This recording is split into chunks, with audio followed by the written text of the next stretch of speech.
Shouldn't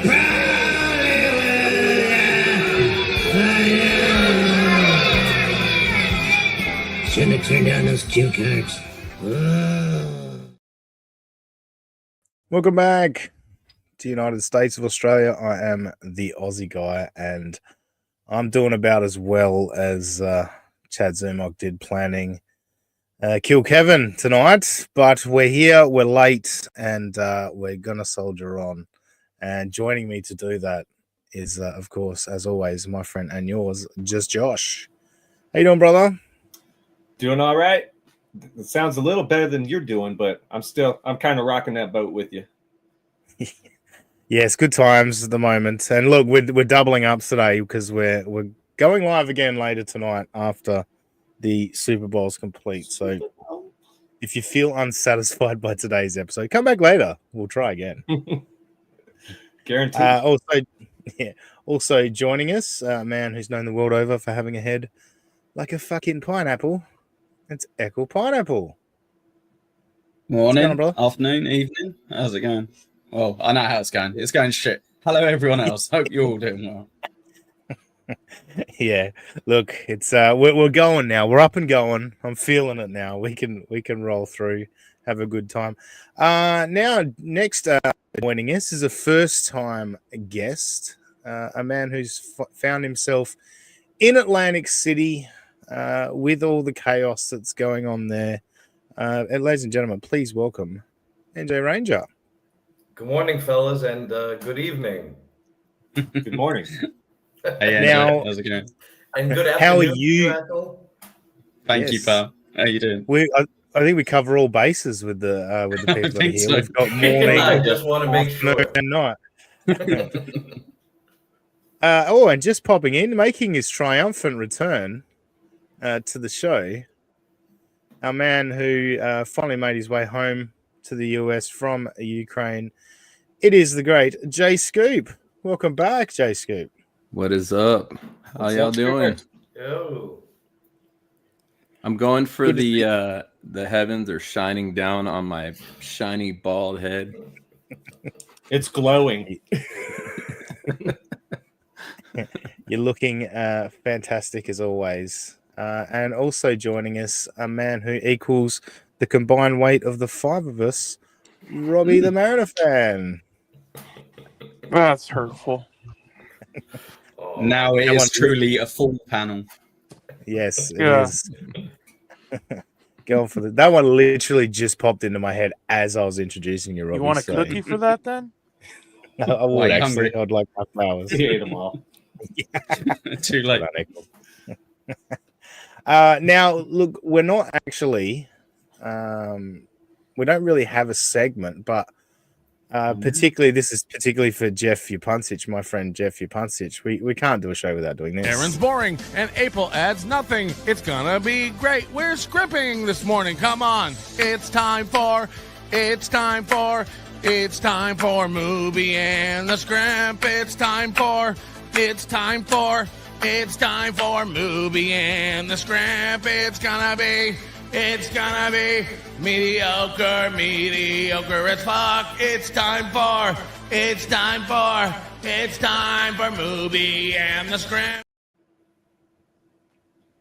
Mediocre. Yes, but not mediocre as fuck. That's what we are today. We are mediocre as fuck. But no, look, I may come to you later on tonight after the Super Bowl. We may have a Aaron Imholt segment with clips, but today we're focused more on Atlantic City. But I did want to quickly go around the horn for everybody. I'm not sure, Jay Scoop, you probably wouldn't be as up to date with all this, but the clip that came out on, I believe that was Thursday, Doom dropped the clip of the owner of Aaron's gym announcing to all the other members of the gym that they'd lost one of their coaches due to a background check, and then eventually did say the name Aaron. And I saw that clip and I thought, oh, this will be fun to see how Aaron spins this when he goes on his show. And I'm going to be honest with you, I tuned in live for the first time. I've never tuned into Steel Toe Live before. But I looked down, I saw the time, and I was like, let's tune in live, see what Aaron's got to say about this. And I'm going to be honest, this is I legitimately was sitting there going, this is serious mental illness now. Like it's not even like comfortable, really. The fact that he could watch that video and brush it off as nothing is amazing. Dave Ranger, your first time on the show. Have you caught up much with the steel toe stuff? I know you've been preparing for Atlantic City, but have you caught the boxing gym video? Yes, I watched it in its entirety. I only saw the Aaron post-cope spin through clips. But yeah, it was especially for me as an East Coast rat. Hearing that sort of middle America, like that was a dude that was shitting on him, but it was still very like genteel. So like, again, if that's the chewing out that you're going to receive, it's like, Aaron, I know like grading it with a sliding ruler. I was like, okay, that's like somebody telling you in the South, oh, bless his heart. That's what Aaron received, and rightfully so, with all the talk about steel-toe derangement syndrome. Like, I know one motherfucker got Aaron Imholt derangement syndrome. He has a spider on his head. Maybe that's a side effect. Yes, full blown AIDS. By the way, shout out to OJ. Thank you, Flat Cat Jessica. Thank you, OJ. Bunch of oranges. So thank you, OJ.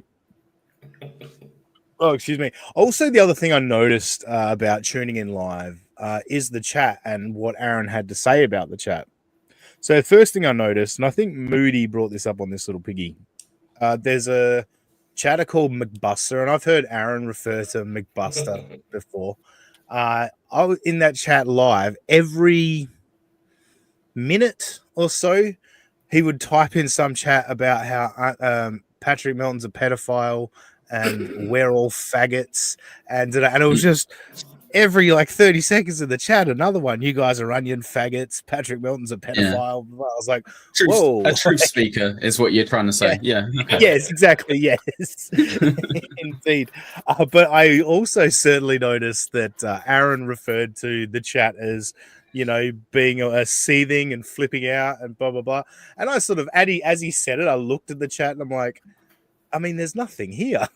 Like there was a lot of his own fans bitching to him about Gino being back and that they didn't want Gino on the show. That was more what people were seething about, but that was very interesting. Echo, what have your thoughts been on the Aaron boxing situation?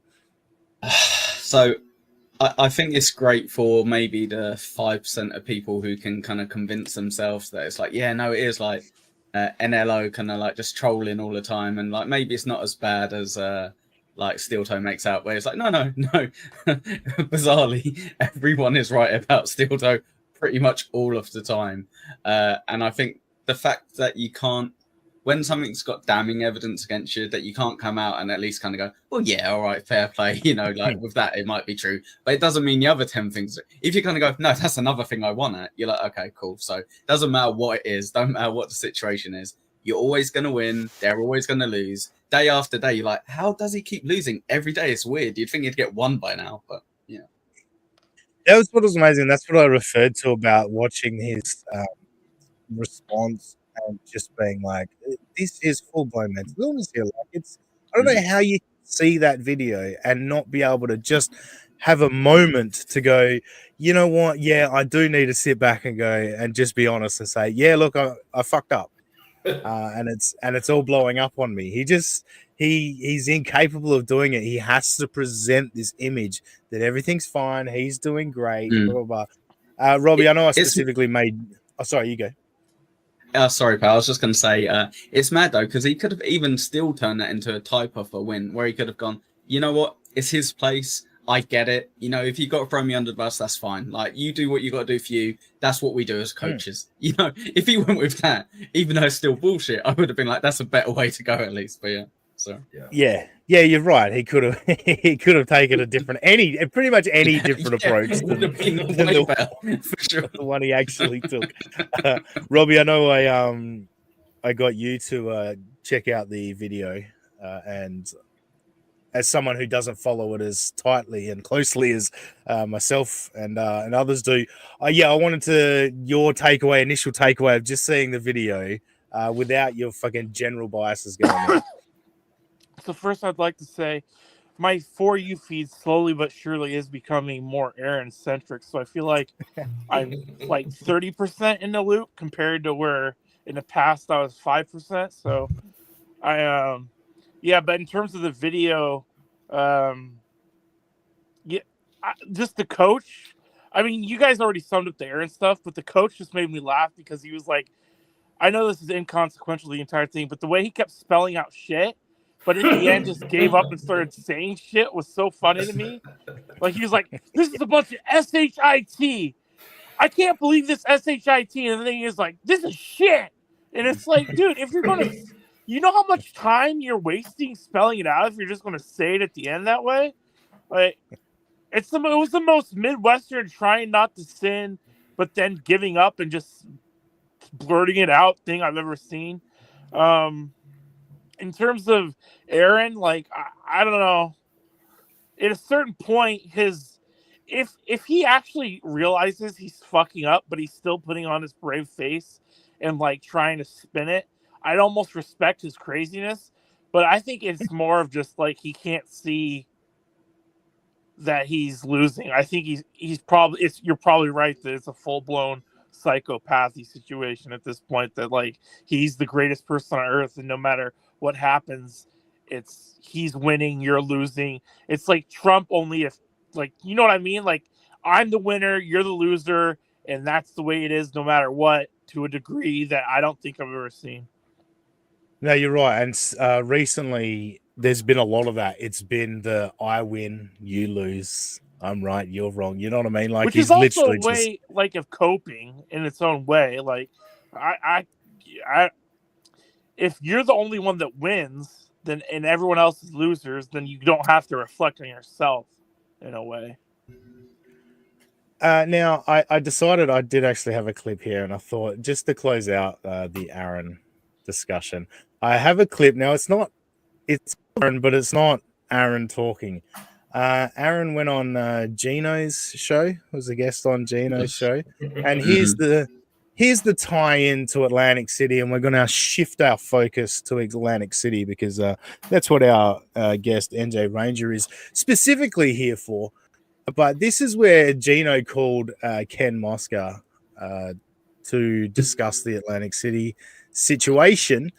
And yeah, this clip here, I just zoomed in on Aaron, and this is sort of Ken Mosca explaining what's happened with the event being cancelled and all that. But I just thought Aaron's body language and facial expressions and all that during this was quite amusing. Oh, hello. Hang on a minute. The video doesn't want to play. God damn it. All right, we're not playing a clip anymore. It was a great segue. Just imagine it was a nice tease, Ozzy. It was a nice tease. Yeah, I'll play it later tonight when we do our post Super Bowl show. Now, Scoob, you've been away for a few weeks. We're about to go into Atlantic City. Are you at all have any idea what I'm talking about when I say Atlantic City? I saw the link for it. Also, was that also combined with the stand-up thing or no? Yeah, that was so. Chad Zumach was supposedly organizing an event called Kill Kevin, a ripoff of Kill Tony, where young aspiring comics would come up and do a minute of stand-up and be critiqued by Kevin Brennan and all that. Yeah. Did NJ Ranger, did you have a ticket for that out of interest? Well, I did, even though as when Chad was doing his big cope stream after it blew up, and he was skipping a lot of super chats critical of him, and not just like, okay, this is fucked up, I can't read it, but just criticism. And I made him read my membership milestone that he passed over. That was something, let me see if I can find it. It was something to the tune of, oh yeah, here it is. And you guys can judge whether this is beyond the pale. KB needs to speak to the manager. This has been a shit show from the jump, and you've blamed trolls and critics for the lack of any planning / forethought. And then Chad immediately, oh, well, he's not even going. And then KB, to his credit, how do you know that? Yes. So here I am in Atlantic City because I was planning on not going to this event. You got me, Chad. Yeah. That's funny. I actually specifically remember that moment, and you were already organized to be on this show this week. And so when I saw that and he said, "You're not even going," I'm like, wait, no, NJ Ranger's going. Otherwise, he's coming on the show under false pretenses. 1,000%. But no, that's the it's the reality distortion field kind of cope.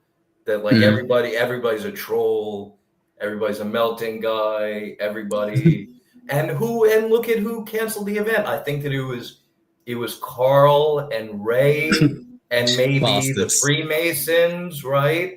Maybe the Mafia. Someone new. We don't know. So as much as I don't have any warm feelings towards Ray DeVito, how did you feel about Chow and Chad trying to somehow put it all on them, all on him? Bro, I was I was kind of. It had a lot of emotions in that. Okay, the first emotion is being viscerally angry at this flailing style code. Like this was if rats had the capability to use computers. This is like a rat in a corner typing furiously on the computer. But like, thankfully, the saving grace of this, I think, is that it was so beyond plausibility that even though Ray is like a stock punching bag of the shitverse, even Ray could not be scapegoated. It's like the too big to rig kind of thing. Like Chad fucked up too much for this to even remotely be able to be spun onto Ray. No, and the similarities with Steel Toe and with Chad in this through this arc is fascinating. Like the willingness to lie without a second thought, you know, and Chad like literally contradicts things within a minute of saying one thing. He'll say something else that is the complete opposite. It's been fascinating. So NJ. Today, well, not just today. It's been everyone's been there. Well, when did you get there? Let's start with that. When did you get to? I got there on Friday. I got there Friday afternoon, and I am staying at the Borgata. I'm not going to. Unlike Chad, you realize that yesterday during the Kill Kevin stream or the MLC live from KB's room stream. It was dumbass Chad who doxed the room number. Okay, can we get that? Can we have that on record, please? Was he not screaming outside his room, right? Exactly. You would think you would have a little bit of operational security to not show the room number, but alas. Great job, guys. I got in there. I got in there yesterday, and everybody. The other thing that was poorly planned about this is that I think that we're at the Borgata out of like muscle memory from last year, but half the shit. Okay, the B bar is closed for renovation. There's a lot of stuff that is currently closed for renovation, and so as a result, the say the shitverse crowd. We're like constrained to the lobby bar because it's like one of the only things that's open. So it's a space that's not necessarily conducive for that, for having a shit ton extra people. But just by virtue of the fact that there's no other place to go. Although maybe we could go to the beer hall. I hear great things about it. It sounds good. How close were people allowed to KB with a full glass of drink? You know, extremely close to the point that I think Well, once he puts it back up, you'll be able to see this. But Ray, I believe either Ray and Chad fucking around with Teamster Tim knocked over a beer on the fucking desk, and thankfully KB had his laptop on like one of those little riser things. Raised. Yeah. If it was not for that, it would have been a problem. So that was it was a close call. Amazing stuff. So in terms of we started seeing video today coming out from Patrick Melton and Rocco of some of the few different things that have gone down at the Borgata. Have you sort of been in amongst all of that group? Were you amongst that group all day Saturday, and were you privy to all of these goings on? Okay, so I was I spent a large portion of my Saturday having to get Ray into his room at the Harrah's because I have the eternal bad luck. That he was okay. So Ray was online to check in at the Harrah's, and apparently he was like, "Oh, I need Teamster Tim's ID." Teamster Tim gives him the ID. Okay, spoiler alert. You need more than his ID, Ray. You need also the Teamster Tim that the ID belongs to, right? Like, that's how hotels work. The ID doesn't match to yourself, Ray. You aren't Teamster Tim. Totally different looking dude, bro. It's like... I don't know what Chad's told you, Ray, but that's not how you get away with taking something. Yeah, no, that's not. And Teamster Tim also, the fucked up thing was, Tim gave him his phone. So it's like, okay, I need him. But there was no direct way to contact him. So thankfully, shout out Flimsy Greenberg. Flimsy brought his ass back there. And then I had to help Ray take his 2 laundry baskets of stuff from the garage back into the Harrah's, up to his room. Any pink blanket? There was pink blanket in his car. No, and he made sure to shout that out, so it's not like this was what a hack. Brilliant. This was a secret thing. But by the time that I got back, Ozzy, that the measuring was happening. Oh, beautiful. Did you miss it? I know. I was there. Thank God. Like, if I was 5 minutes later, I would have been looking at that shit on Twitter and not live. But he was so surreptitious. He was Chad was sitting there talking shit, whatever. And then out of nowhere, Rocco comes up behind him and measures him. I couldn't believe I was watching it. That's 2 for 2 for Rocco now, both years. Most iconic moment, goated moment for sure. I'm just going to quickly find my way to the Twitter accounts to find that video. But what I do love about Rocco is it was just the way he did it seemed funny as well. Like, you know, maybe I am just a Rocco ball washer, but just the way he walked up and got the measurement was I found very amusing. But so God damn it, I lost my train of thought while I was looking for that. What have you found it? Okay, cool. No. Yeah, you go. If you had something you wanted to ask, go. Yeah. I was just going to say, someone made a very good point. I can't remember on X if it's 5 Fit 5 How or someone else, but they were saying make sure you take into account the Air Jordans that he wears, because there was a how much height does it add to a person, and it said 1.5 inches. So it's a very, very considerate bit. Well, that was the other thing when they were KB was trying to get Stevie Lou to stand next to which is kind of unfair that Stevie Lou is this giant, lanky. Gangly style elf guy. But Stevie took off his shoes. Chad refused to take off his shoes, which is a very on the up and up thing to do. Telling. I don't at all distrust that in the least. It seems like he has good intentions. All right. I've found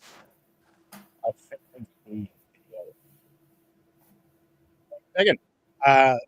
So this incident, what sort of time of day was this, Enzo Ranger, when this one? This is like your volume's dropping in and out a little bit. I'll see, guys. Sorry. Fuck, I haven't touched anything. No, it's perfect. Never mind. All right. Yeah, this was in the middle of the afternoon, bro. The middle of the afternoon. All right. So this is very, very early on. things got really kicked off. But yeah, let's go to Rocco measuring Chad.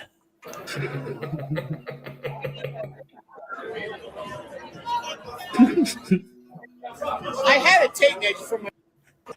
Oops. So there it is, officially done there, as you've all seen. Yeah, I don't know. Just found it amusing the way he wanders up. He's so focused. All prepared. Yeah. It's Who was beautifully the done. other So, guy yeah, who rolled up?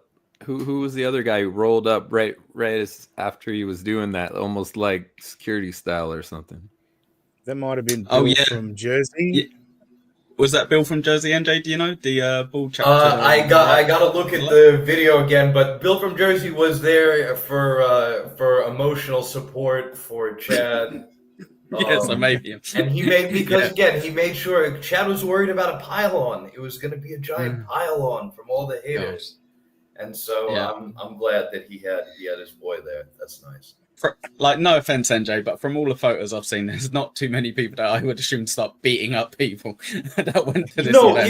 it was not at all the vibe. And again, if you start off from a point of Stevie Lou is your and you like the little outfit that Stevie had on yesterday.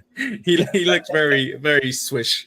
Isn't Stevie Lou like famous for getting beaten up by nunchucks or something? Yeah, one would think that you're gonna choose, if you want a bodyguard, you want to choose somebody who isn't on the record getting beat up by like a medieval weapon. Like maybe somebody gets carjacked, whatever, has guns for sure, or even a knife. Again, for you UK folks. But like nunchucks. Thank you for considering. I'm always trying to have it region based. But nunchucks. Yes, thank you. Come on. I just Japanese.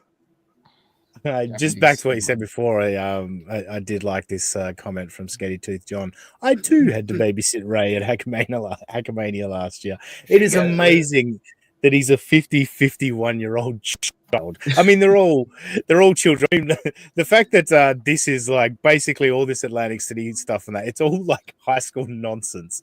But it's so fascinating. It is. I think Moody says a lot. It's like it's our reality TV. All of this. Oh yeah, all this silliness and bickering back and forth. 100%. Can I ask NJ something, Oscar? Sorry, I've just. Of course. So NJ, when you booked your ticket to go to this show, honestly, when you booked it, how confident was you that it was going to go ahead? Were you kind of like, well, Chad's in charge of it, notorious for backing out stuff, or were you kind of like blindsided by the trolls getting it cancelled? No, I was not. Spoiler alert! I didn't have to ready the fainting couch when I found out that this poorly event that's coordinated by people who only talk on streams together. Much to my surprise, oh no! But like, okay, my presumption, ended up being vindicated in this, is that it was fun. It like despite the shit falling through, and further. Once we saw those pictures of the venue, it's like, okay, how the fuck were you fitting 60 people in there anyway? So like that, it kind of, it made me, it like kind of made it better because it was like, okay, even if this was perfectly planned, just that like logistic consideration of it, like that would not have been possible. I think it's sorry, go on, mate. No, I was gonna say what I found funny, like about the planning of it all, or lack of planning, is when Chad was making fun of Rob Soul and was trying to make Rob Soul freak out that he was going to bring everyone to Rob Soul's work and all that, and he said to Rob Soul, like everyone here is so generous, and you would have made so much money from tips and the food we would have bought, blah blah blah, and I thought. Chad, did you ever think of saying that to the Tennessee Beer Hall? Like when you were... You're a dickhead, Aussie guy. That was my exact point I was going to say. That it was such a fucking... Like, you would have had such a bragging rights for any picture in that room. You would have had... Well, I know Melton probably had like 12 of those seats booked. But you would have had like 60 people sitting down. You would have had at least 15 people standing around trying to like watch the show. It would have been one of the most attended or packed out shows that we would see pictures of. MJ always likes to take pictures of the room before it's like started and be like, look how empty it is at WATP or whatever. This would be a great bragging right. You'd be like, we couldn't fit more people in. Like, there's so many people that came. People had to stand and watch. Well, that's the other thing is that Chad talks about. He kept repeating the owner told me to sell 60 tickets. The owner, 60 tickets. Okay, Thursday. Why the fuck were you selling more tickets because of the remodel? Mm-hmm. What did you learn in that 24-hour period? That's like, oh wow, look at these handfuls. So like, okay, let's say 5 max seats that I pulled out of my ass. Like, it just did not. But again, I was not. To your initial point, I was not blindsided by this. It's almost as if from at least a fucking month out, people concerned who genuinely, okay, whatever amount of trolls, fine, it's the fucking internet. But like people who genuinely did not want it to be a shit show, giving the lightest critique, like, hey, is this going to be a shit show? Because it seems like you guys have planned 0.0 of it. I do quite like as well that Chad accidentally kind of gave himself away by being like, well, like, I've never really been in a situation where we've sold what we're supposed to sell in a comedy store. So I've never thought of asking, can we get more people to watch? I just assumed if you sell 60, that's all there could be. It's like, really? You've never gone, can we sell more? Oh, yeah, of course you can. Oh, cool. All right. Brilliant. Sold out multiple times. Yeah, for sure. Chad gave me an amazing laugh out loud moment when Kevin Brennan started asking questions about it all, and Kevin's like, "I need to speak to the owner today." Kevin was asking Chad questions, and then Chad goes, "Yeah, ask him. I want to know the answers too." No, that's a great question. Yeah, like, wait, what? You haven't asked these questions, Chad? So it's very funny. I like that he hadn't spoke to him once on the phone. I absolutely loved that. And he's kind of saying, well, people have been ringing up and asking. It's like, well, maybe if you spoke to the guy first, like these people. Exactly right. I'm glad that somebody on the venue. Exactly. Yeah. So yesterday, NJ, the obviously Chad had his issues getting there, and who knows with Chad the reality of what happened with missing his bus and the flights and all that. But once Chad got there, what was the vibe? Was there any tension with the likes of Rocco and Melton, or I know he's very anti-Ray. What was the situation there? Okay, he was when I got there. Chad was handing out his lanyards to everyone. Yeah, exactly. Which again, now he got that part of the job accomplished. Very good. Did you get one? Did you get one, NJ? Of course I did. How could I not? Commemorate the thing. Yeah, a lanyard for the event that I wasn't going to go to. Is the lanyard as big as your head? Yes, it's literally lanyard bucket. Brilliant. Yeah, so okay. He and Ray were cool. He and Rocco and Melton were also cool. Melton invited him to Hackamania, gave him the same deal that he did like all the other entertainment. And Chad was kind of like, what's the catch? We have to throw rotten fruit at you. Oh, okay. Okay. He was really waiting for the other shoe to drop, I feel like. Yeah, for sure. But yeah, just the thought of being invited to a gig at a guaranteed payday. He's like, wait, what you want? Yeah. You want me to? Yeah, you want to pay me to do a show? Nobody ever says that. Chad's like, so I have to sit above a pool and you throw stuff at me, and if it hits me, I drop in. It's like, no, you do stand up. It's like, oh, all right. Yeah, no, it very much had those vibes. And look, on whatever level, I can't blame him in this scenario for being cagey about that. Sure. But fine, okay, you're experiencing literally the opposite of the pylon, right? Multiple people are being nice to you. Are trying to mend whatever awkward, antagonistic relationship. So it's hard to say shit about that. But he was also handing out stickers. which was great. I got some stickers. Nice. That's fun. Nice. Just as a chat that's popped up here, I have not seen the tweet, but let's see if you know anything about this, NJ. I did see that. Melton tweeted that credit cards / wallets, etc., were stolen from Kevin's room last night from 2 fans. What do we know about this, NJ? What? Okay, so maybe I lucked out of that because I looked. I had to go downstairs. The reason why I missed the when they got fries delivered to their room was I realized that, oh shit, I had my room key not in my wallet, but rather in my hoodie. I was like, oh fuck, I don't have my room key. I was like, I wasn't even that drunk, but I'm also out of practice drinking, so it might have been that. So okay, I went down to get a new room key.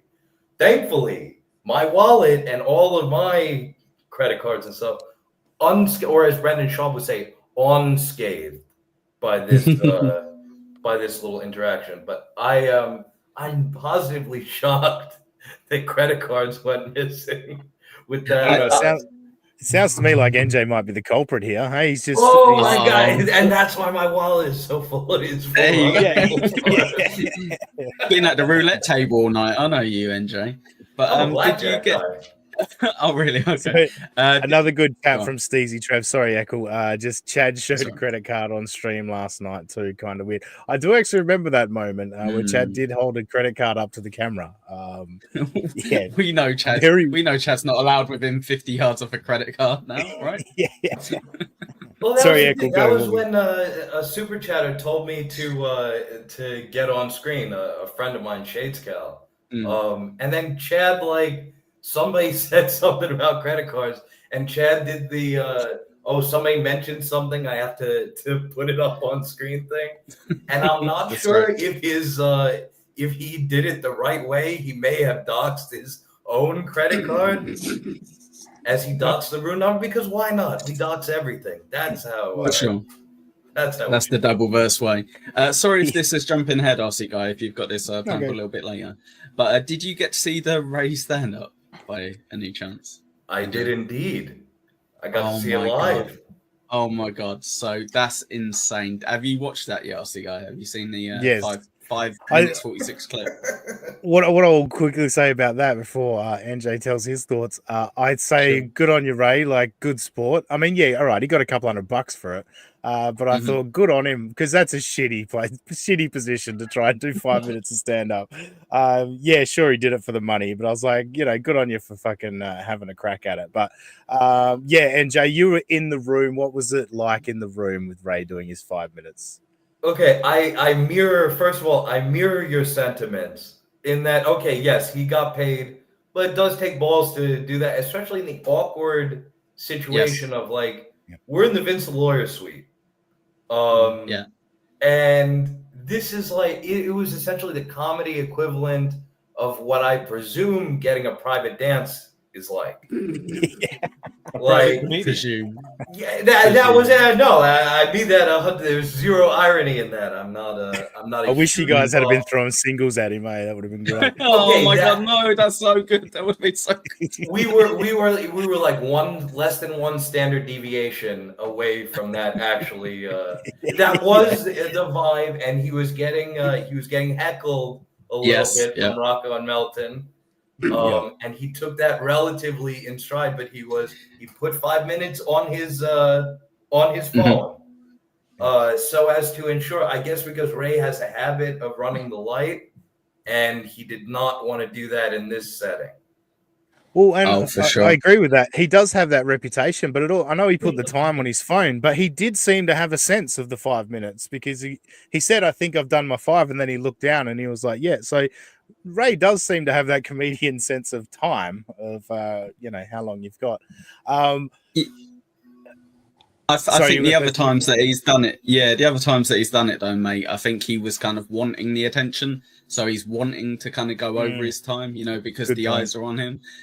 One thing I would say, so no offense if you're a massive fan of Vince the Lawyer there, NJ, or anything like that, but I really did get kind of a bit of a sick feeling when I saw it, and I was like, don't make me feel sorry for Ray again. He doesn't deserve it. He really doesn't deserve it. But it is definitely a type of, and I know people either go at me, he's 50, you can't bully him, but it's financial bullying. It's like, you've got no money. Yeah, I've got $200 that I'm just going to throw at you, and you're going to go embarrass yourself in front of us. And I think Ray did okay for that scenario. The situation he was in, he did okay for it. But I was just like, oh, it's like if you see a tramp and you're like, I'll give you 20 quid if you let me like piss on you. And the tramp's like, sure, fine. And you're like, well, I gave him 20 pounds. It's like, yeah, but you also pissed on him. So that was exactly I was going to say that it had the air of what we used to call bum fights. Yeah, yeah. Oh, okay, here's $100. You fight this other tramp over there. So I feel like your analogy was very much to my taste. Was there a negotiation, NJ? Like how did it come about? You know what I mean? I'm pretty sure he came up to him and said, "Oh, we're gonna pay you like a couple of $100 for, or I'm going to pay you a couple hundred, and somebody else is going to throw $100 for you to do 5 minutes up in Vince's suite." And Ray was like, okay. Ray was like, yeah, he didn't. Yeah, that sounds like Ray. Like he's like, a couple $100. Yeah. I'll do it. As opposed to he was hesitant at first because of obviously like the awkward dynamic. Yeah. But then again, money talks. NJ, and any comment towards that it actually started at $500 and Ray started counting it, started negotiating down. It's just so he could stay on the game. That very well could have been a possibility, because at one point I was like only peripherally overhearing the negotiations for this, and I heard somebody say $500 at one point. I know that Chad got offered a stack, as we say, $1,000 to do the same, and refused it. Yeah, he's a cow. He's got I'm not surprised. Yeah. Oh, integrity. I meant, yeah, he's got integrity. Yeah. That's right. And that's the thing. I think that's what separates the two. And I think when Chad's Ray's sort of coming out of the weekend, you know, like with looking a little bit better. Like people are like, oh, good on you, Ray, blah, blah, blah. Whereas Chad just can't lean into anything, can't have a good time with it. So eventually things... you know, the Kill Kevin, I guess, show happened in Kevin's room. Obviously, you mentioned earlier that you were in the room certainly for a portion of it. What was that situation like? How many people were in the room? What was happening during that live stream? There was like I'm gonna say probably like 10 maybe 12 people in the room. KB at the desk in the corner. And yeah, there was a shit ton of beers. We got there, and there was like 30 beers in ice buckets on a little room service thing. So that was very enjoyable. And yeah, we were seated like kind of on the bed, somebody in like the one chair, basically as best as you could do in that scenario. But it also made me harken back to, okay, KB, if it was 60 fucking people, how were we gonna fit 20 people in this room, let alone 60 people? And whether it's this room or the one that we saw at the beer hall, it's like apparently that picture is taken basically at the door. I didn't have time to go through and whatever to count every seat. I don't know where the fuck the 60 people are going to go. It was cramped quarters. Again, we were having a good time. But, like, it's hard to countenance how many fucking more fannies could have been put in the seats of this hotel room. Obviously, Kevin got some really good donations during that. And it did seem at one point Kevin might have even forgotten that he was live streaming. Like it did just seem to be a party in a room with a fucking camera rolling. Did it feel that way to you? At a certain point, it definitely diverged from a like an MLC with a live studio audience to being more of a shit show. And I think that it's we gotta, when it gets re-uploaded, we gotta go back and look at the tape. But I'm gonna say that was coincident with Big Brain Chad doxing the room number, and then everybody and their mother calling the phone. Because at that point, it's like, okay, the initial fear of like, okay, you're getting the call and you don't know that was out. Then once I let them know, it's like, okay, you guys are being fucked with. It's not like a security danger. It's not like the front desk knows, oh, you guys doing a podcast up there? It's like, no, it's not that. You're getting your balls busted, but at the same time, the hecticness of the phone going constantly, I think had KB a little bit paranoid. But then also we had to use the phone because Tio Hank was ordering a couple of more orders of 30 beers at a clip. Nice. Hey, put it on Brennan. See, with all this chaos, I'm not surprised that the credit cards were possibly stolen during all this time. I don't I think that's just someone fucking with. I think that's Melton just having a bit of fun. But NJ, I saw what's his face? Sorry, Teamster Tim. He was in a room, right, for that stream? Yes, he was. Yeah, I've seen 2 different pictures of him, and both times it looked like he's trying to attack KB. Yes, that's just poorly phrased pictures. They look like both times he was trying to like attack Kevin Brennan. Was that just badly timed? Okay, it's more, and like I'm glad that I, of all people, am here to explain this. This is more of a regionalism thing. Teamster Tim is a tough North Jersey guy. He ran around with Joey Diaz back in the day. Okay. And so the ball bus thing is again very very commonplace here. And also I'm gonna act like I'm going to beat the shit out of someone. Just to bust balls and sketch, just so that he as we say in Greek, just so that he makes meatballs in his pants. And I think that mission was accomplished by Tim. Yeah. Okay. Cool. All right. I assumed as much when I saw it, but I was like, I should ask. Not live feed. Yes. Yeah. Kevin Brennan's so paranoid as well. Those meatballs are ready. They're sitting at the door, ready to fire up.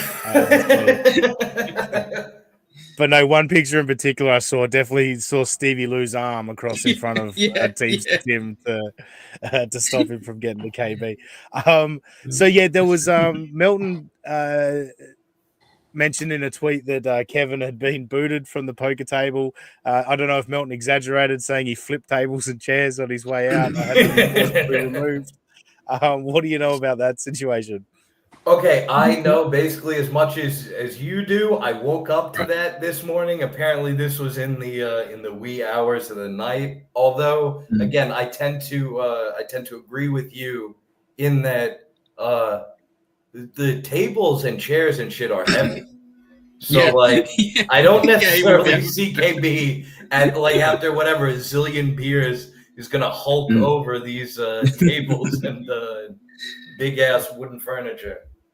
Is there a Super Bowl kind of party thing that you're going to with some of the guys later? I'm guessing, like seeing as it's like Super Bowl day or whatever. I'm going to the sportsbook. I presume that's where it's going to be at. But it's another wonderfully not planned thing about this weekend.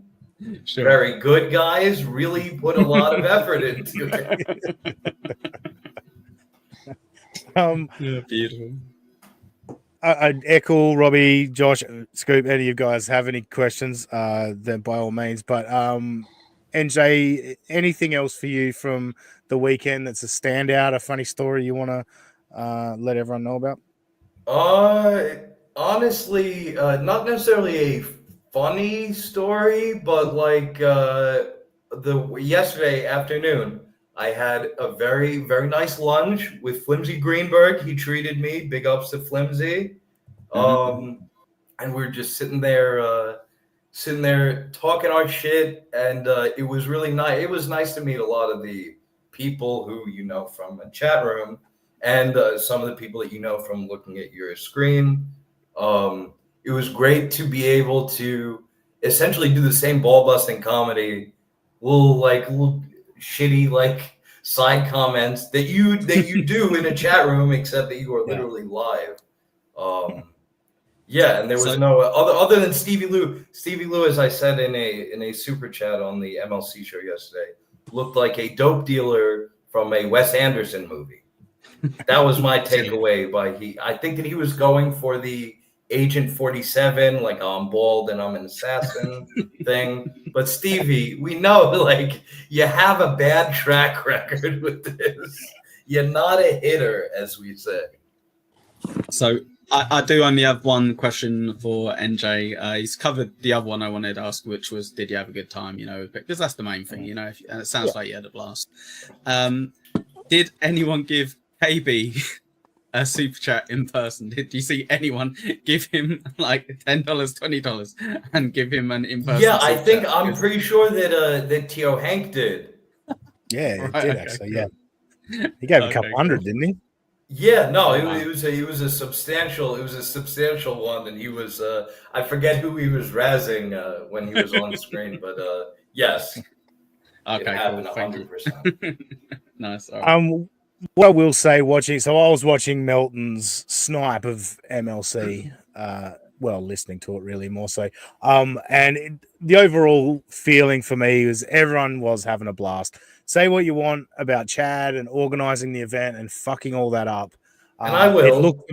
It looked to me that everyone was having a good time, and it has been a fun weekend that you've all got together for.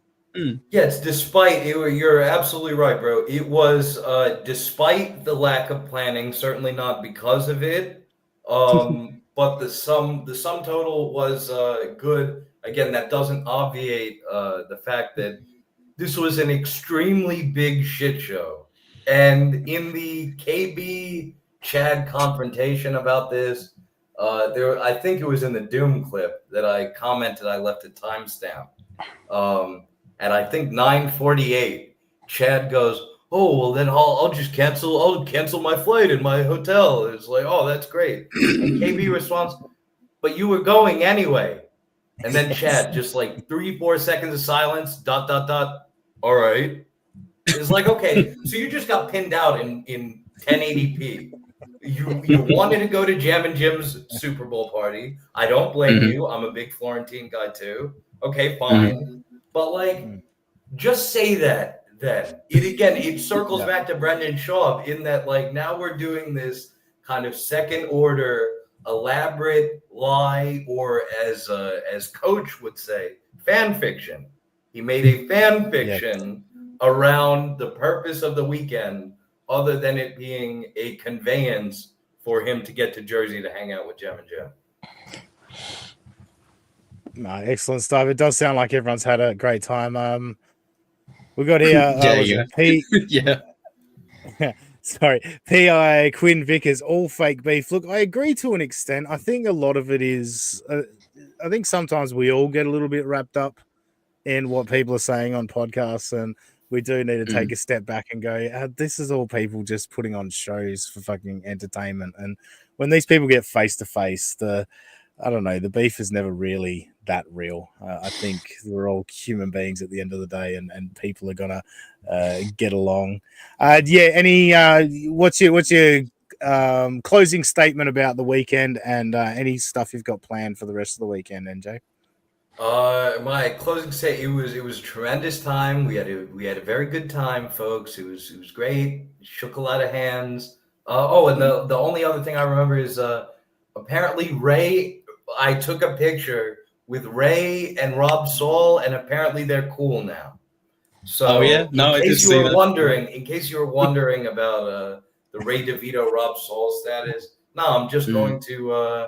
Hopefully, I'm going to enjoy the game later, and then get my ass back home on Monday.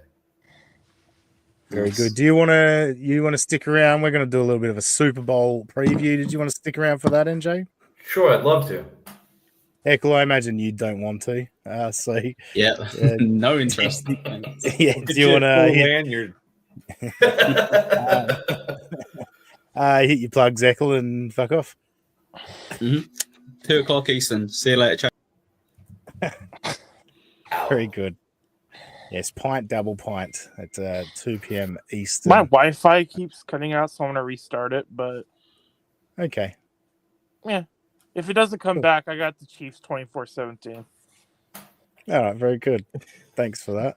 Stash says sports are gay. Yes, they are, and we're a bunch of gay men about to talk about it. Well, yeah, I'll give you three an opportunity to join the party now. Obviously, you guys didn't have a lot to say about Atlantic City, but I'm sure you've got a lot to say about the Super Bowl. First of all, Scoop, it's been a while since you've had an opportunity to, get yourself out there on this podcast. What are your thoughts, Chiefs, Eagles? How do you see things going for the Super Bowl? Well, before I get into that, I wanted to address the part about being gay and talking sports, since that'll be very interesting for my girl who's arriving tomorrow from Ukraine to find out. Nice. Yeah, I've been so wrapped up with that. Like, this is the first year where I literally had to go, no, wait. Yeah, the Super Bowl's coming. Super Bowl's coming, get my mind on task. Because, I mean, who forgets when the freaking Super Bowl is coming? But there's a couple of times where it was that way for me. But obviously, my Niners not even making the playoffs really screwed up, what I was expecting to be the postseason for me. So, but in terms of you want to just like my initial who I think is going to win, or just like my thoughts in general about it? Just in general, yeah. We'll get to specific selections in a little minute, but yeah, general overall thoughts of what your expectations from the game, I guess. Sure. This one's I don't know, it's kind of interesting. Robbie kind of knows. I had a couple of things that I was rooting for and not rooting for as we were coming towards the Super Bowl. Robbie knows I have this, I guess, lifetime bet going with him that Josh Allen will never win a Super Bowl, and I got bailed out on that one, thank God. And then the other one, inform the people what the payoff is when he wins. Oh, Rocky Mountain oysters. I gotta do. Oh, that's gay. Yeah. So, and it sucks because like when I made that bet, it was literally right before Josh Allen like really took off. Like if we had tried to make that just a couple of months later, I would have said, "Hell no." Wasn't that right before the start of the season where he first had Stephon Diggs? Like, I think that was that year. Maybe, because by week 4 of that same year, you would have never made that bet. So yeah. So every year, it's like I feel like that when the Dolphins celebrate, that there's no more undefeated teams. Oh yeah. That's me with Josh Allen. I'm just like, oh God, come on. So anyway, so there's that, and then as a Niner fan, I'm one of the franchises where we won 2 in a row. We almost got the third one, didn't do it, and so it's like I have that. I don't hate Mahomes and the Chiefs, but I don't want another team to pull off the 3. Like I wanted my team to do it. So I don't know. It's kind of tough for me, and I kind of understand the fatigue. Like even when my Warriors were doing that thing where they went to 4 in a row, even I was getting kind of tired of it, and it was like my team, and I was just like, well, that one's a little worse because it was the same opponent every time too. But still, it's like if it's not your team, oh man, it's so easy for that fatigue to come in. So, I think I'm already kind of tipping who I'm going to be rooting for, but I don't know, just like a lot of the other games, since my team wasn't in it, I'm looking for good games, and when I see a good matchup, that's just, I want them to bring it, when you saw like the Baltimore Buffalo game and KC Buffalo and all these ones, you're like, okay, they got the pieces to make this a really good game. Let's do it. This better not be a steamroll. It's some crappy. You're right. The only people that want to see a blowout are the fans of the team with the blowout. Because I have a lot of money on Chiefs money line.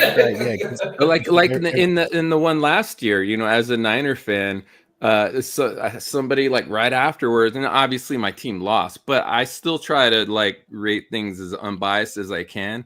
And somebody said to me out there, like, that was a good game. I was like, how the fuck was that had a good game, and I'm trying not to, but it really, for me, I was thinking in terms of like, man, there's so many blown, like the points where my team totally could have like taken advantage of opportunities, and they didn't, and obviously Kansas City was just faltering left and right in the early parts of that game. And so to me, as trying to be as unbiased as I could, I was like, man, this is really not, I mean, these guys could really be pushing this envelope, and they're just all kind of falling short in the first half of that game. Then later on, we got the dramatics. So I just don't, again, I was looking through glasses of a 49er fan, so I don't know how close that really was to the truth, but I definitely don't want to see that with this game. Philly, they can't get Saquon going.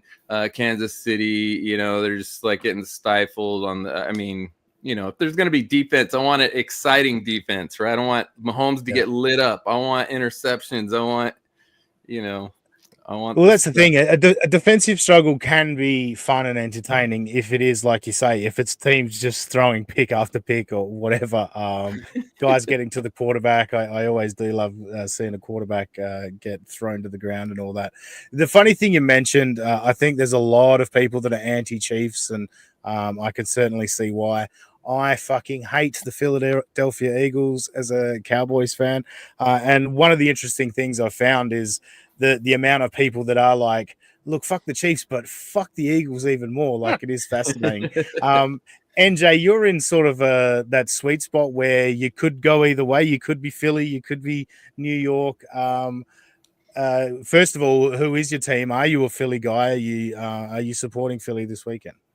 Well, I'm an odd case, although the way that I explain New Jersey to anybody not from the country is that imagine like two vassal states. North Jersey is a protectorate of New York City, and South Jersey being Philly. I'm from North Jersey, but my grandmother, my yaya, who taught me to love football, she was from Western Pennsylvania, so I'm a Steelers fan. It's a very, very tough choice. That there's we can't, like KB says, we can't let Neil win. We can't let Pat Mahomes win is one element. But also my inveterate rooting against Philly sports. Like, it's not like Boston sports, where, especially the Pats, where it's like, all right, I have a big vitriol against them. But it's very hard even though I don't want to see another ring for the Chiefs, if it means that the Eagles have to win to do this, that puts me in a very, very difficult position. Mm-hmm. Yeah, I find it, I always lean to the side of witnessing history. Like, if I don't have a dog in the fight, I do like to just witness history, and to see a three-peat, the first three-peat, like, we've been alive for some pretty cool stuff, like the Jordan era, and then into Kobe and all that. We've seen the Patriots. Like, it's been pretty cool. But yeah, obviously some of the referee stuff and all that. Josh, on that, I want the refs to fucking let them play, stay out of it. What are your thoughts? Do you think this is all rigged for the Chiefs, or do you think the Eagles have a chance?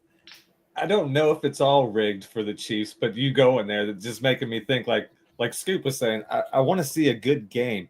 And I think we're going to see a good game. And it might be because of the refs, because I'm pretty sure they're going to throw a flag on one of those 50 or 60-yard Saquon Barkley runs if the Eagles are starting to head for a blowout. I think the refs are going to keep it in check.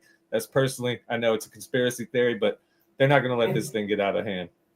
And I don't think we're going to see a defensive struggle like that 13-3 Patriots-Rams Super Bowl. God, that's not going to happen here. This is probably going to be pretty high scoring. Yeah. You bring up a good point in the fact that you could pretty much call holding on any fucking play. Any play. And so I wouldn't be surprised if Saquon like got through a gap and then there goes the flag. Yeah, I do like love he's already in the end zone celebrating. It's like, Yeah. oh, there's dirty laundry on the field. Here we go.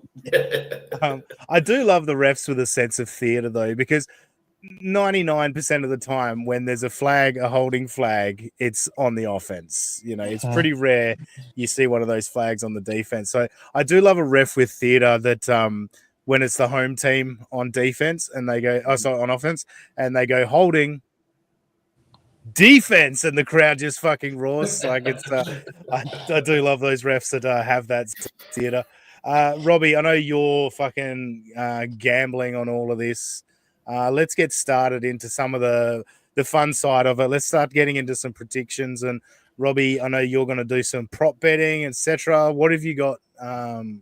What kind of bets you got on the game? So I ran out of money, so I didn't do props, but I do have what I would bet if I had money. So I think a lot of Super Bowls, it feels like the first half they feel each other out. And then the second half, they realize, oh, shit, we've barely scored. We need to put on the accelerator. So if I had money, I would definitely bet the under in the first half, whatever the total is in the first half, and then bet the over on the total in the second half. But this year, in the past, I do props, and then I get my ass handed to me because I'm not good with props. So I made the responsible decision to bet all my money.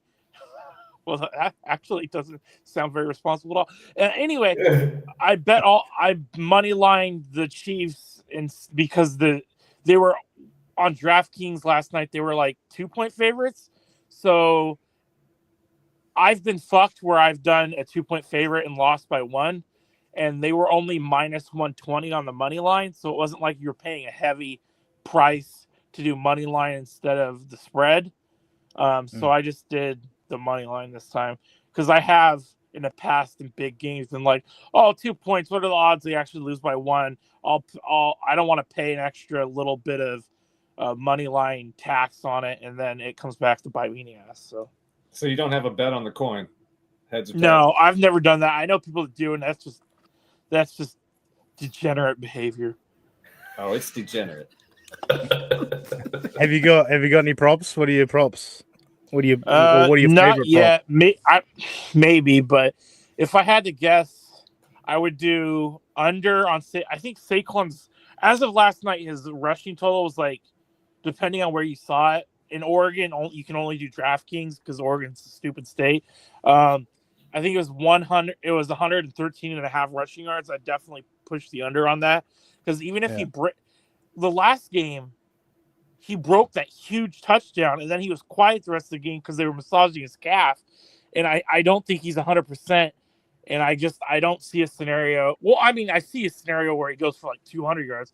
But I think when it comes to rushing yards, betting the under is always the smart play. Another one would be they're going to try their best if they get into the red zone, like anywhere from the 15-yard line or closer, you can bet they're going to try to get Kelsey a touchdown at least one time. So, like, I don't know what the odds are on an anytime Kelsey touchdown or like a first touchdown Kelsey, but that would be a smart play as well, I think. They pan straight to Taylor as soon as he gets that touchdown. And that's another one. Like, Ben was saying that there was an offshore prop, where it was like 1.5 times they show Kelsey's mom, and that'd be such an easy over because she always sits next to Taylor, and they're going to show Taylor at least 6 times. Yes, that's a good point. What about the receiver 150? I think was what it was at. What? Any receiver to go over 150? I was like, that would be... I know Xavier Worthy was at a over under 55 yards, and I've never been a huge. I know he's fast, but I could see him getting like a total of 55 yards because I think they're going to try to do like a trick play or a reverse sweep or something. But I just don't see. What's the over under on the tush push? Oh, that's a good. I haven't seen that. I bet they don't even have a bet like over under how many tush pushes.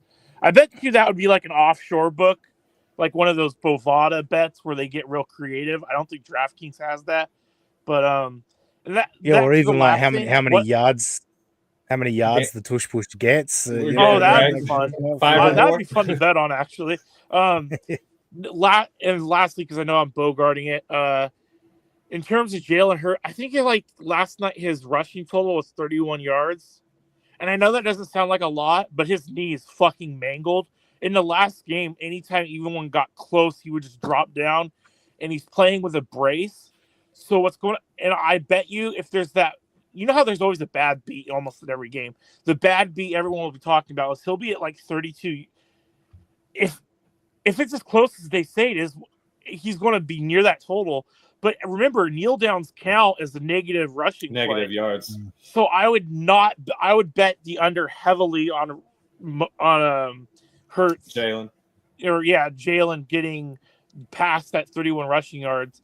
The only player I could see that I'd be confident betting over, I'm not a big over guy in general, as you can tell, is AJ Brown. I think because AJ Brown has to have a big game if the Eagles want to win. So I think his total is like 68.5. That would be one I would go for. And you said earlier you got Chiefs 24-17. Yeah, I do. But I mean, if you want to hedge or something, like, because if the Eagles win, there's no way they win and AJ Brown doesn't have a big game, in my opinion. So, yep. Scoop, give us your favorite bets and prediction. Well, that one that I was talking about the 150, I don't know if it's still there, but I heard Ben Maller mention it, and it was that any receiver will go over 150. Oh, sorry, I was confused. Yeah, and so I was just like, man, I would be so tempted to go no on that, but I would. Because that's the only multiple game-breaking plays for one guy. Yeah, well, when it comes down to it, we know the most likely person to do that on the two teams, if it happened, is AJ Brown, because that's the type of person he is when he goes off, right? So it would, for me, it would be, do I think AJ Brown's going to do it? Yeah. But yeah, that's the one that kind of stood out to me. I was curious if you were going to mention any other stupid ones, like how long the halftime show goes, or See, I don't touch those. Color the Gatorade is in the. And sometimes they'll get pulled off the board. Like I remember when Adina Menzel, or however you pronounce her name, did the national anthem, and then the Vegas people thought she dragged it on purpose. They just took it off the board and gave everyone their money back, so you didn't win even if you won. So those you gotta be careful with those props. They'll be vicious. They'll be like, nah, we smell shenanigans. Here's your money back. We're not giving you your winnings. Yeah. Remember, people, the sports books always win in the end. Yeah. And as far as like who I think I'm gonna win, I mean, it's just I'll be rooting for Philadelphia, but I'll never be able to assume Kansas City will lose until they show me they're gonna lose. Yeah. Great. So Score? that's my pick, even though I don't want it. Wait, so you think Kansas City's going to win? Yeah, I don't want them to, but they're going to. I'll be rooting against them. But do you have a score? Oh, and score? I suck at the scores, but 27-13. Wow, you don't think it's going to be close? That's interesting. No, I don't, and that'll probably be garbage time Philadelphia scoring. Oh wow, that's a good hot take, man. Kansas City will slow down. They always let me down when it comes to how many points they score when they have potential for more. So, well, he's saying it might be close. It's like 2013, and then Pat Mahomes throws a pick six going the other way. Let's do it. Josh, what about you? What do you got? I'm kind of with everybody here in the sense that the Chiefs haven't shown us that they're going to lose. And there is no religion change coming if they do pull a three-peat, whatever Weed Man has to say about Pat Mahomes being the next Jesus Christ and whatever. I'm just looking at it as Chiefs somehow are going to pull this out in the end. It's probably going to be 31-28, something like that. Wow. NJ, you said you're watching from a sports book. I hope Robbie some of Robbie's advice there has helped you with some plans for Don't tomorrow. put pressure on me like that. Yeah, no, I'm investing all my life savings in this, specifically on the coin flip. I think that's It's a 50-50 go right there. You know what, Josh? That's exactly what my old man would have said. It's a 50-50 shot. No, those are good odds. Yeah, no, that's what I'm saying. I'm actually, in terms of props, I think that an easy one is Saquon first touchdown. Fuck you. That's what I was going to say. Yeah, I'm saying it's not like it's the SpongeBob meme of like, oh, daring today, aren't we? Yeah. So yeah, that's my main focus. But I was unsure. I thought that it was not going to be a particularly high scoring game, so I had it at like I don't know, 21-17. That's bit of a scrap. Yeah. Look, So I like that thought. I have to say this before I forget. Justin Cincinnati's been blowing up my phone. Jay Scoop, he wants to know who your steroid dealer is. Oh, Jesus. Steroid dealer. He said it looks like you're on steroids, and he wants to know who your dealer is, and he told me I had to ask that. So. I would. I don't. I'd probably be double the size I am now if I was doing steroids. Someone I earlier thought it was asked funny enough to mention. Someone earlier asked if you were Bill Burr or Billy Corgan's dad. So that was nice. Actually, I was spliced for both of them, and somehow both of them were. No, I don't do any of that crap. Although I didn't think you did, but you know how Justin Cincinnati is. If you don't ask this question, plus I'm still holding out hope to have kids, and you do that shit, and that's not good for it. So yeah. But my trainer in Ukraine, he told me like basically any of those guys doing. I mean, we all know this from documentaries or whatever, but any of those guys competing, they're all doing. If you even want a chance to compete, you have to do that stuff. And I was like, man, not even like one of these guys is like natural. It's like, nope. You sure you're not getting anything from the Geyer Institute? Yeah. Oh, yeah. I've driven by that place. It's the most nondescript building, but I promise you, next time I go to Indianapolis, I'll take a selfie next to the place. I got blocked by them on Twitter a long time ago. That's a true story.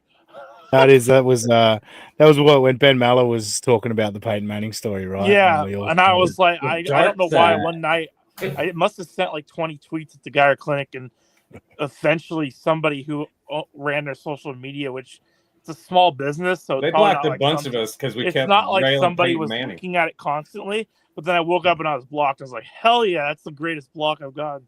It's a mark of achievement, and it's another good opportunity for me to let everyone know that I got my first ever Twitter account terminated because of William Shatner.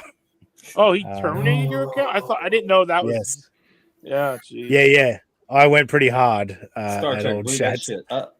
And there's been a couple people in the Mountain Militia that went after that were big Bills fans that went after Jerry Coleman, the Ravens beat writer, and he reported them and got their accounts deactivated. So there's that. Yes, like Andy, that's the what comic book guy's to me. account no longer exists. So yeah. But I'll thank Shats because I do have my famous catchphrase now with my current Twitter account. If Shats had never got me terminated, that wouldn't have happened. So yeah, I'm with NJ. I do like Saquon Barkley's first touchdown, and I think if the Eagles go early, like on the first drive, go down there, punch it in for an early touchdown, I feel like we're in for a fun, high-scoring game because the Chiefs will have to get going straight away. So that's what I hope. I hope it is. Eagles score first with Saquon Barkley, and then we can really get going. I am going to go for it and say that it is going to be high scoring. I will go Chiefs 38, Eagles 31. Wow. I'll go that. I'm going on hope there. There's nothing really. Well, I mean, we all know that would easily. I think the over under is 49, so that would blow that out. Oh, that would crush it. Yeah. Look, we all know the Chiefs can score big, and the Eagles, again, if the run game gets going, they can definitely put a lot of points on the Chiefs, and then the Chiefs have to put up points. That's kind of what I'm hoping, is that the Eagles game is clicking and they force the Chiefs to come along with them, and we get an exciting, high-scoring game. But, yeah, I'm mainly going that route just to be different because everyone's got similar thoughts of, scores in the 20s around about. So, yeah. The other one, as a random, I'll go last touchdown, and I'll go Worthy. Is that a thing? Last. Yeah, well, I assume it is. No. I mean, you can bet on fucking the coin toss and shit like that. Yeah, Why I know, wouldn't you be but able I've never to seen bet that, on but go on. I know they have it in Australian rules football, the last goal scorer. Okay. You can bet on. So surely you can bet on last touchdown. Yeah, I'd go Worthy to seal the game as the final touchdown scorer. What, I feel Robbie? like if Did I you're sit there an and Eagles poo-poo any fan- of your fucking picks? Jesus Christ. If you're an Eagles better, though, you'd think Saquon to ice the game. Yeah, but I'm not an Eagles better, am I? I just said You the said Chiefs are going to win the Eagles were game. going to win, I thought. That doesn't mean No, I said supporter. Chiefs will win 38-31. Oh, I thought you. Oh, because that's why you're being different. Okay, sorry. Yeah. My Then that being makes different was sense. the highest scoring. Yes. Yeah, that makes sense then. All right, cool. Maybe I didn't make it clear that I was picking the Chiefs. No, I don't just know. zoned out. You got to give me. I haven't been asleep in like 24 hours now. So. All Not that right, I'm I complaining. think that'll do for now. We will be back tonight after the game. So probably around 10:30 p.m. depending on overtime. Might be 11, something like that. Well, it starts at 3:30 Pacific time, so 6:30 Eastern. So probably the game would be over by 10 Eastern, wouldn't it? Well, but with the halftime show on all that, the Oh, bullshit, Super Bowl it'll be Yeah, that's 10:30 right. for Kendrick's sure. going to go for like 40. I think it'll be at least 10:30. But that's if you right. get overtime, it might push towards 11. Who else is excited to hear Kendrick Lamar's halftime besides me? I just hope he sings the fucking Drake pedophile song. Yeah, I know. Can you imagine to a if worldwide he audience. doesn't say anything during the pedophile part where he cuts out and then the crowd goes, pedophile? That would be so funny. But I love that song as a banger, not like us as a fucking Yeah, that banger. song's It's a track. Choose love, Robbie. Choose love. Drake sure does. All right, NJ, thank you so much for coming on and letting us know what's been Yes, going thank on you, in NJ. AC. And, Great Thank you, job. fellas, for having me. You are. I'll be. You're more than welcome to come on our post show and give us any recaps of anything that happened there. I'll flick you a link. Totally up to you, but I'll flick you a link. You are more than welcome to join us. Enjoy the game. Enjoy the rest of your time in Atlantic City. And is there anything you want to let anyone know? Anything you want to plug? All that. I'll plug my little crappy fledgling channel. Is the same as my name, NJ Ranger 201, all one word. And I really appreciate you guys having me. You know that I'm first time, long time, so I appreciate you letting me on. First time, long time. Love that. Now you've been someone that I can always rely on to be in the chat and have a witty comment here and there. So we appreciate you putting in the work for us and joining us. It's a great scoop. It's been a while, brother. Do you want to catch everyone up on what you're up to? Well, right now I've just been preparing for my girl to arrive here tomorrow from Ukraine, so everything's been kind of wrapped around that, and she'll be here temporarily. So just trying to, find as many things in America to take her to that would be good, and at the same time try to shield her from all the bull crap that's going on in our country. No, I promise. It's the land of the free. Opportunity. Wait, I mean, the American dream, right?